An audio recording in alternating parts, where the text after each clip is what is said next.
Security, we have an unauthorized person in Aura 7. Head nurse Patricia Coleman's sharp voice cut through the surgical suite like a blade as she positioned herself between the young black woman and the operating table. I don't know how you got past the desk, but this is a sterile environment, and you need to leave immediately. Amara Johnson looked up from the surgical instruments she was preparing, genuinely surprised to find the 15-year veteran nurse blocking her path with crossed arms and an expression of absolute authority. She had arrived early to prepare for the most complex brain surgery of her career, but apparently her presence in her own operating room was being treated as a security breach. But what Patricia didn't know was that she had just challenged the chief of neurosurgery, and her career was about to change forever. Metropolitan General Hospital's neurosurgical wing represented the pinnacle of brain surgery in Atlanta, a place where life and death decisions were made every hour and only the most skilled medical professionals were trusted to work. The 12-bed surgical floor hummed with controlled urgency, filled with the steady beeping of monitors, the whispered conversations of medical staff, and the quiet determination of people fighting to save lives. Amara Johnson had arrived at Metropolitan General at 5:30 a.m. for what she expected to be a routine morning preparation, reviewing the surgical plan for a 7-hour brain tumor removal that would require every technique she had mastered over her 15-year career. At 34, she was the youngest chief of neurosurgery in the hospital's 120-year history, a position she'd earned through exceptional skill, innovative surgical techniques, and a success rate that had impressed even the most senior physicians on staff. Her journey to this role had been anything but typical. Harvard Medical School, surgical residency at Johns Hopkins, fellowship in neurosurgery at Mayo Clinic, and board certifications that put her among the elite brain surgeons in the country. But Amara understood that her youth and race made some people question her credentials. Despite her Harvard diploma hanging in her office and the successful outcomes that had built her reputation, she'd learned to navigate these challenges with patience and professionalism, proving herself repeatedly while maintaining the composure that excellent patient care required. This Thursday morning was particularly critical.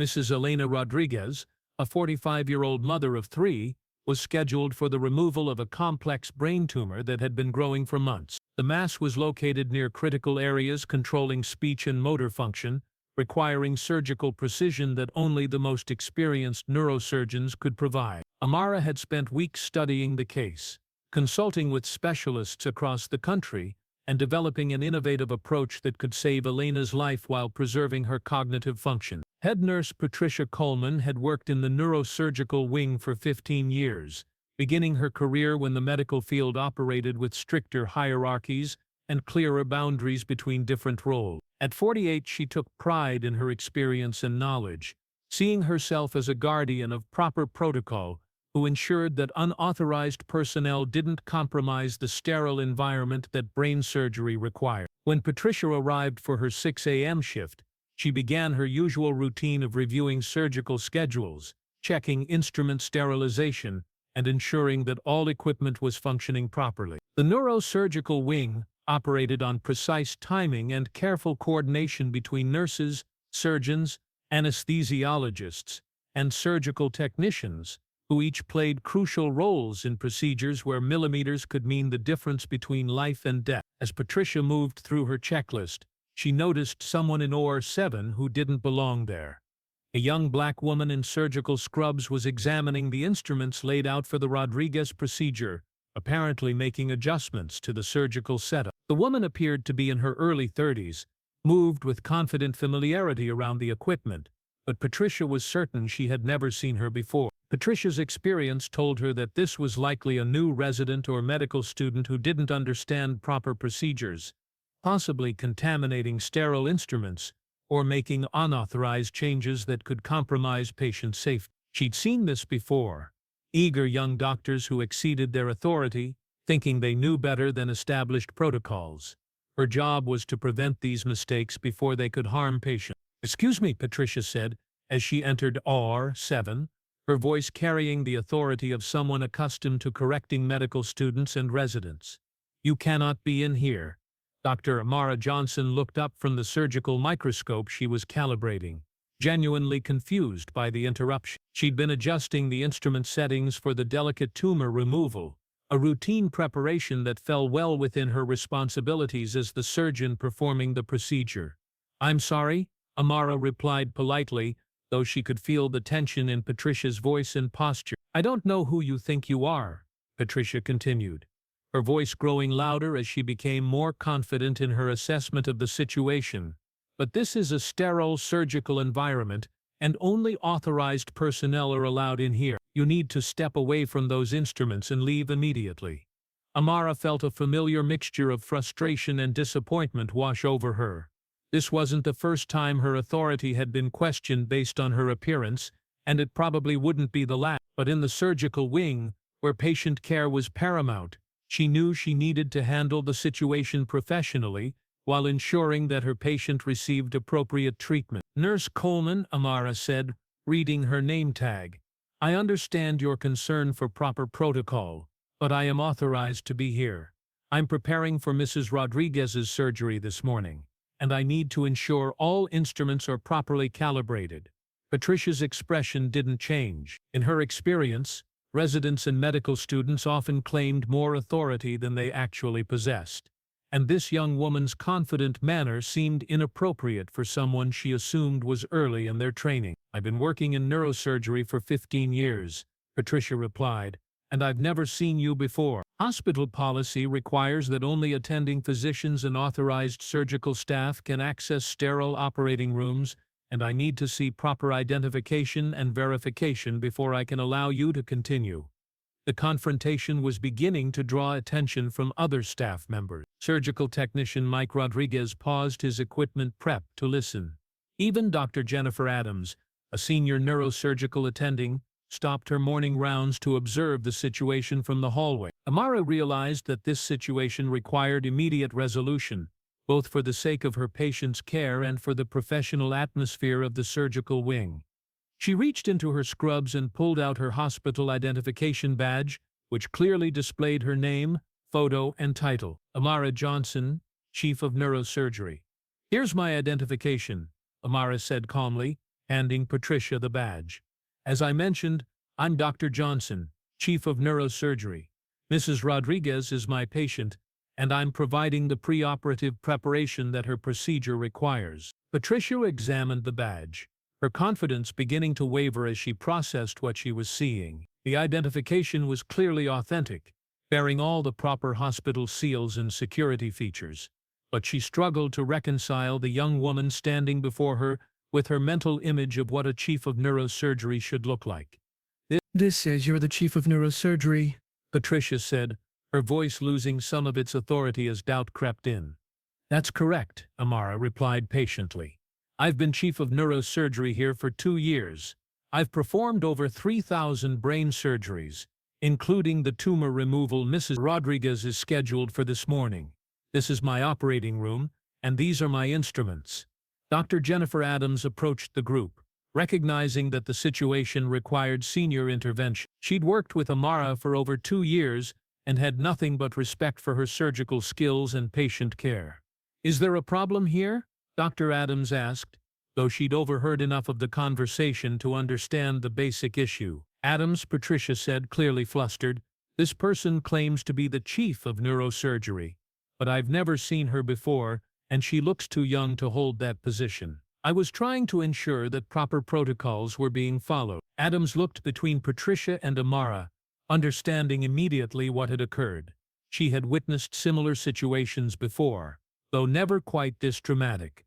"Nurse Coleman," Adams said carefully, "this is indeed Dr. Amara Johnson, our chief of neurosurgery. She's one of the most skilled brain surgeons I've ever worked with, and Mrs. Rodriguez is absolutely under her care." Patricia felt her face flush with embarrassment as the reality of her mistake became clear. She challenged the hospital's chief of neurosurgery, questioning her authority and competence based on assumptions about her age and appearance. "Dr. Johnson," Patricia said quietly, I apologize. I didn't realize." Amara could see the genuine distress in Patricia's expression, and despite her frustration with the situation, she recognized an opportunity for education rather than punishment. The surgical wing was a high-stress environment where clear communication and mutual respect were essential for patient safety. "Nurse Coleman," Amara said, her voice remaining calm and professional, "I understand that you were trying to protect the sterile environment and ensure proper protocols were followed. That's commendable, and it's exactly the kind of vigilance we need in neurosurgery." She paused, choosing her words carefully. "However, I think this situation highlights the importance of verifying information before making assumptions. In the future, if you have questions about a physician's credentials or authority, I'd encourage you to check with nursing supervision or simply ask to see identification rather than making public challenges that could compromise patient care." Patricia nodded, though she was still processing the magnitude of her error. "Dr. Johnson, I'm truly sorry. I hadn't seen you before on the early shift, and I made an assumption that was clearly wrong." "A surgical schedule can be complex," Amara replied, "and with rotating shifts and different caseloads, it's not uncommon for team members to encounter colleagues they haven't worked with before. What's important is that we learn from this experience and use it to improve our communication and teamwork." Dr. Adams observed the interaction with approval, impressed by Amara's handling of what could have become a much more difficult situation. Her response demonstrated the leadership qualities that had made her successful as chief of neurosurgery: the ability to educate rather than humiliate, to focus on solutions rather than blame. "Johnson," Adams said, "would you like me to introduce you to the nursing staff who might not have had the opportunity to meet you during different shift rotations?" "That's an excellent idea," Amara replied. "I think it would be beneficial for all of us to have better communication and recognition among team members, especially given the critical nature of our work." Rehook. But what happened next would transform this uncomfortable encounter into something far more significant, a lesson that would reshape how the entire hospital approached diversity, respect, and professional recognition. Over the next few minutes, Dr. Adams introduced Amara to several nurses and support staff members who worked different shifts or had recently joined the neurosurgical team. The introductions were professional and cordial, helping to establish the personal connections that made surgical teams function effectively. Patricia observed these interactions, beginning to understand that her error hadn't just been about one doctor. It represented a broader failure to recognize and respect the diverse leadership within the hospital. She'd made assumptions based on age and race that had no bearing on medical competence or professional authority. As the morning progressed, Amara completed her surgical preparations while Patricia continued her nursing duties. The immediate crisis had passed, but both understood that the incident would have lasting implications for their professional relationship and the broader surgical culture. During her break, Patricia sought out Amara's office on the 8th floor. She'd spent the morning thinking about their encounter and realized that a more private conversation might help address the underlying issues that had led to her mistake. "Johnson," Patricia said when Amara answered her knock, "I was wondering if I could speak with you privately about this morning's incident." Amara invited her in, gesturing to one of the chairs across from her desk. Her office was impressive, but professional, with medical journals, surgical atlases, and neurosurgical references filling the bookshelves. Her Harvard diploma and board certifications hung on the wall, along with photos from medical conferences and successful surgical procedures. "I wanted to apologize again," Patricia began, "but I also wanted to understand how I can do better in the future. I pride myself on being a professional nurse who puts patient care first, and I'm troubled by what happened this morning." Amara appreciated her willingness to engage in this difficult conversation. "Patricia, I believe your intentions were good. You wanted to ensure that patients were receiving appropriate care from qualified physicians. That's exactly what we want from our nursing staff." "But I made assumptions," Patricia interrupted. "I saw a young black woman, in scrubs, and immediately assumed she couldn't be in a position of authority. That's not who I want to be, and it's not the kind of nurse I want to be." Amara nodded thoughtfully. "The reality is that medicine is changing. We have more diverse leadership, younger specialists who've completed accelerated programs, and different approaches to surgical training. Some of these changes can be surprising if we're not prepared for them. How do you handle these situations?" Patricia asked. I imagine this isn't the first time someone has questioned your authority. Amara was quiet for a moment, considering how much to share about her experiences. Unfortunately, you're right that this happens periodically. I've learned that most of the time, people aren't intentionally discriminatory. They're working from assumptions and expectations that may not reflect current reality. She continued, "What helps is focusing on patient care rather than personal reaction. When someone questions my authority, I try to provide information calmly and then redirect the conversation toward what's best for our patients." Patricia listened intently, beginning to understand the additional challenges that Amara faced in her role. "Is there anything specific that I can do to support you and other physicians who might face similar situations?" "Actually, yes," Amara replied. "The most helpful thing is for experienced staff members like you to help educate newer team members about the diverse leadership in our hospital. When you orient new nurses or students to neurosurgery, you could mention the different department heads, their backgrounds, and their expertise." "I can definitely do that," Patricia said. "Are there other ways I can help improve our team dynamics?" Amara thought about the broader implications of their conversation. "I think having more informal opportunities for staff members from different shifts and departments to meet each other would be helpful. Sometimes these misunderstandings happen simply because people don't know each other personally." They discussed several ideas for improving communication and recognition among staff members, including brief team meetings, updated photo directories, and more structured introductions for new personnel. As their conversation concluded, Patricia felt that she'd gained valuable insight into both her own assumptions and the challenges faced by colleagues she hadn't previously considered. "Dr. Johnson, thank you for taking the time to discuss this with me. I promise that I'll do better in the future, and I'll work to help create a more inclusive environment for everyone." Amara stood to shake her hand. "I appreciate your willingness to have this conversation, Patricia. It takes courage to examine our own assumptions and commit to change." Meanwhile, Mrs. Rodriguez was being prepared for her surgery, unaware that her surgical team had just worked through a challenge that would ultimately make her care even better. The tumor removal proceeded flawlessly, with Dr. Johnson's innovative techniques preserving Elena's speech and motor functions while completely removing the dangerous mass. Final rehook. But the real transformation went beyond just two individuals. What started as an uncomfortable misunderstanding became the foundation for systemic change that would benefit every patient who walked through Metropolitan General's doors. 6 months later, Patricia and Amara had developed a strong professional relationship based on mutual respect. Their collaboration became a model for how difficult situations could be transformed into opportunities for growth and improved teamwork. The incident led to the Johnson Protocol, a comprehensive bias training program that became the gold standard for healthcare settings across the region. Patricia became the surgical wing's diversity coordinator, using her experience as a teaching tool for other nurses who might make similar assumptions.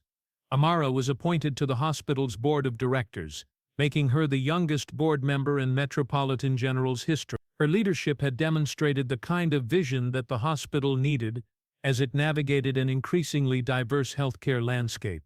Patient outcomes improved measurably with better communication and reduced conflicts, contributing to more efficient care delivery. The protocol proved that addressing bias wasn't just morally right, it was medically beneficial, creating environments where all healthcare professionals could perform at their highest level. Years later, when medical students toured Metropolitan General, they always stopped at OR 7, where a small plaque commemorated the morning that changed everything. The inscription read, "Excellence has no age, no race, no gender, only dedication to healing." Dr. Amara Johnson continued to perform life-saving surgeries and lead one of the most respected neurosurgical programs in the country. But she never forgot that sometimes the biggest obstacles to excellent patient care weren't medical, but human, and overcoming them required not just surgical precision, but the patience to help others see past their assumptions. Because in the end, the most important surgery performed that day wasn't on Mrs. Rodriguez's brain, it was on the biases that could have divided a team. And like all successful operations, it required skill, precision, and the understanding that healing means cutting away what doesn't belong. If this story moved you, remember that bias still exists in healthcare settings across the country. The difference between negative outcomes and positive change often comes down to whether good people choose to examine their assumptions or ignore them when faced with diversity that challenges their expectations. Don't be a silent observer when bias affects patient care. Be the voice that asks questions, the person who challenges assumptions, the individual who ensures that every healthcare professional is judged by their competence, not their appearance. Because every time we choose understanding over assumption, we make healthcare better for everyone.